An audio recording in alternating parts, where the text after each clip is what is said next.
I hope you've got your thinking cap on this morning because we're going to jump into some cool biblical trivia.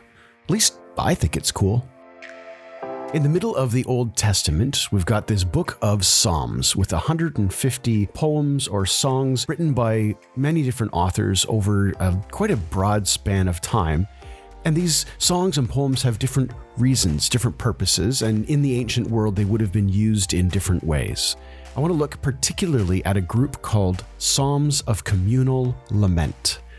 Because, man, I think we need some communal lament. In fact, I would argue that we are all living in a time of communal lament, but our modern society doesn't have a way of addressing it, a way of getting it out. And I think we're kind of stuck, languishing in this lament.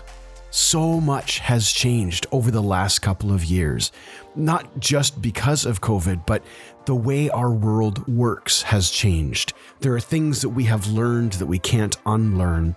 There are details about the systems that are in place that we know better now than we ever did before. And many of us are lamenting that stuff doesn't work as well as we want it to. Humans don't work as well. Systems don't work as well. We've got a gap between the rich and the poor that continues to grow. We've got many people across the world who really struggle to get any sort of support of healthcare. We live in systems that don't work. And yet we don't have ways to just lament, to turn our faces towards God and cry out and say, "Why, God? How long will you forsake us?" The ancient Hebrews, though, they had this figured out. And so there are these 8 Psalms, Psalm 44, 60, 74, 79, 80, 85, 86, and 90. They all follow this same pattern. And it does such a beautiful job of giving us a structure, a framework for us to work on the fact that we as a community have shared struggles. It starts by looking to God, and it says, "Hear me, God," or some close facsimile of that. And then it names out the description of the occurrences for which people are requesting some sort of assistance or rescue. They name aloud the problem that we as a society are struggling with. And then there's usually some sort of a confession of trust, an outward expression that says, "God, we know that you will hear our prayers." And then there's a petition.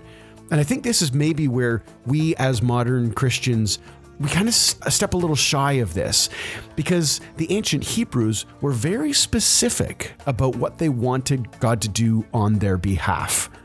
They made a specific petition. And then there was an exclamation of certainty. I love this phrase, exclamation of certainty. They are certain that God has heard and will hear their prayer. And then a vow of praise. See, they don't sit in this place of whining and complaining about the things that are wrong. They always finish by saying aloud to God, "Thank you. Thank you for seeing us. Thank you for hearing us. And thank you for all the ways that you take care of us." I think we could use some communal psalms of lament so that we as a community can address the struggles we find ourselves in, carry them to God, lay them at God's feet, specifically ask for support and help and intervention, and then praise God for everything that we have received in grace and in mercy.